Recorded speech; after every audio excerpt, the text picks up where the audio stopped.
It's me again with another recipe. Today it's a nice spicy Moroccan inspired chickpea tagine. Now it's not technically a tagine because it hasn't got the same ingredients, but I call it tagine because it distinguishes it from the 101 other recipes that you can make with chickpeas. And don't worry when I say spicy, it's not going to blow your head off. It hasn't got any chili powder in it or even cayenne pepper or anything hot. There is a thing. Spicy is not always the same as hot, but it does have a lovely punchy flavour to it. Now, I was shown this recipe about 30 years ago. Yeah, that long ago. And it's been one of my favourites ever since. So let's get started. Here we go. Right, welcome to our cast of characters. 3 medium carrots, peeled and sliced, about 150 grams. 1 medium courgette, about 200 grams, chopped up. 5 decent sized mushrooms, about 150 grams again. Doesn't matter if they're white, button, mushrooms, whatever. These are just cut because they were good sized. We have 1 tin of chickpeas. We have a nicely heaped teaspoon each of coriander, cumin and cinnamon, the 3 C's. A good tablespoon of tomato puree and a good tablespoon of flour. Now, if you have a problem with gluten, just use gluten-free flour. That one's spelt flour because I can eat spelt. And at the back, we have half a litre of a really nice vegetable stock. That's it. One thing I did forget to say, but it isn't really an ingredient, a little jug of water because we're going to be dry frying all these ingredients. You can already see the heat coming off the pan, so watch out for some sizzling. Okay, that wasn't quite as sizzly as I was expecting it. Never mind. A little bit of water in there. That's more like it. Probably can't see a thing now. You can of course use oil to fry these things, but I'm not going to bother. So that's why I'm using that little jug of water instead, because otherwise carrots have a tendency to stick and they need to be kind of half cooked already before you add the rest of the ingredients, because otherwise they're gonna be crunchy. You don't want that.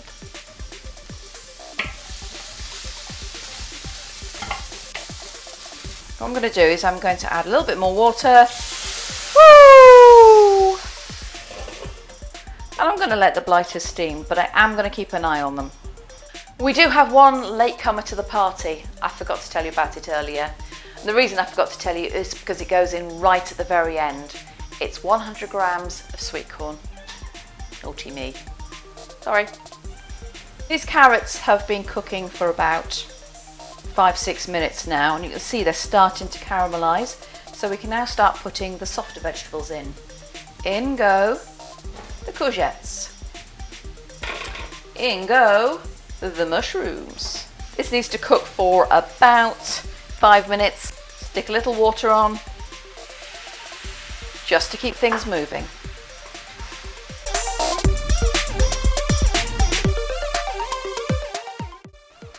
I don't know if you can hear the sizzling in the background, but I don't have to add any more water to this because of course the moisture is now coming out the mushrooms and infusing everything with that lovely mushroomy taste. So next up we're going to have the chickpeas and then we're going to get spicy.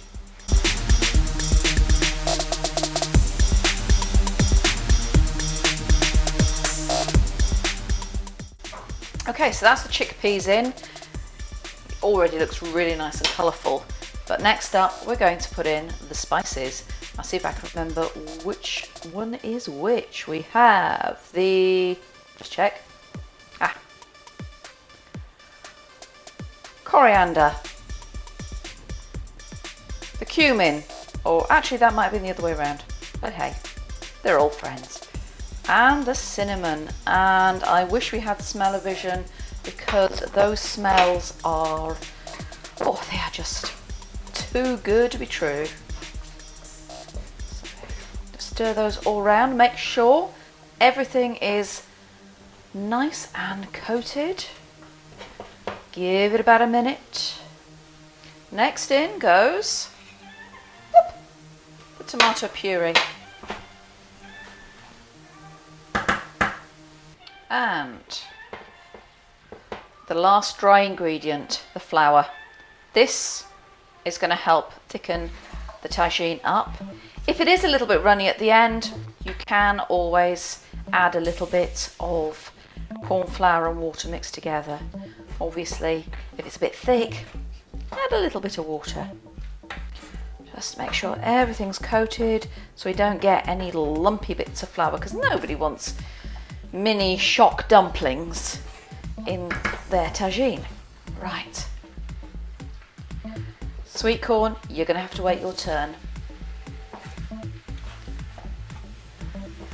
So this is now mingling with all that lovely mushroom juice. And here we go. The final ingredient for now. The penultimate. Here we go. In it goes. Prepare for sizzle. Or not. Okay, stir it through.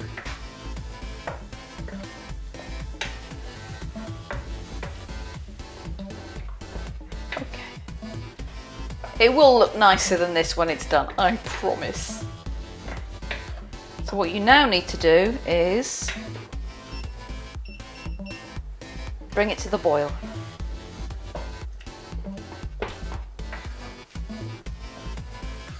You can see it's already starting to thicken. But the moment it does start boiling, turn it down because it will stick otherwise. Right, as you can see, it's now starting to bubble, so I am going to bring the temperature down. Now, this oven doesn't go up to 11, it only goes up to 9. So boiling is 9, I'm taking it down to about 2. One final stir just to make sure nothing's sticking on the bottom. Good, happy bunny. Spoon goes over there, lid goes on,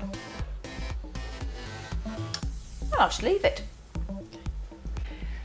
This should take about 15 minutes to cook. What you're looking for is for the carrots to be cooked all the way through, because all the other soft ingredients will definitely be cooked.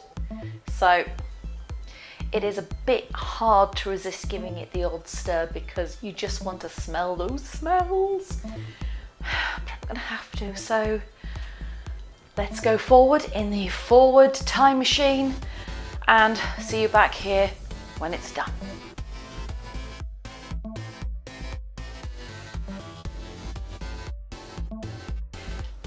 The chickpeas have been simmering away now for about 10 minutes, so it's time to get the side dish ready. We're going to have couscous with it. Now, if you have a problem with wheat, because that's what couscous is, then you can always serve it with quinoa, rice, or buckwheat.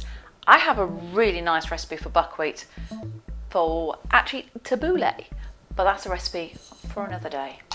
Oh, and remember the latecomer to the party? Time for the sweet corn to join the chickpeas. In they go. A bit of a stir around. Right. Okay. Measured out already, half a cup of couscous. Now, if you want to give it a little bit more flavour, you can always add a teaspoon of bouillon to it. Now, I'm going to add half a cup of boiling water. Give it a stir. Now, just to keep that steam in, I'm just going to pop this plate on there. So we're now going to give the chickpeas an added 5 minutes, give the sweet corn a chance to heat through and take on some of those flavours. Don't forget to check the seasoning. And while that's all happening, the couscous are soaking beautifully.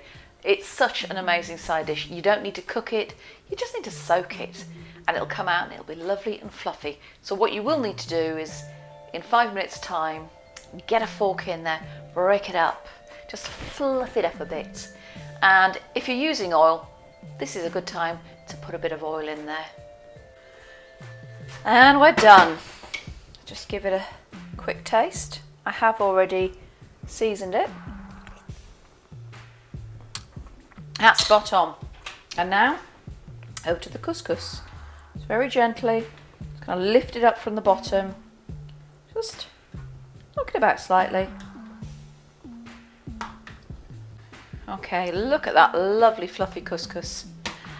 Now it's time to plate it up. See you in a minute.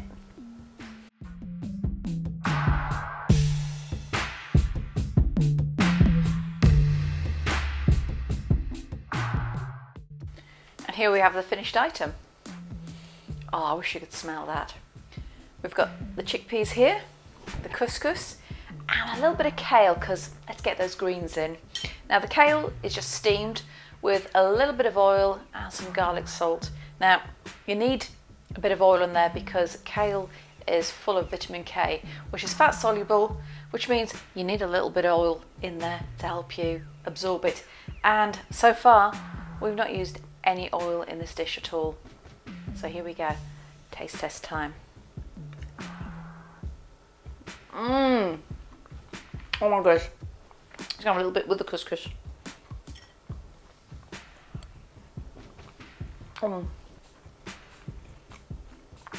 That is so good.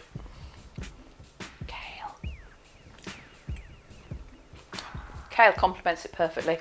Right, I'm now going to go and feed this to my face, and I'll see you in the next video. Oh, but before I go, don't forget to like, subscribe, and hit that bell to find out all about our videos, including stuff like this. See ya.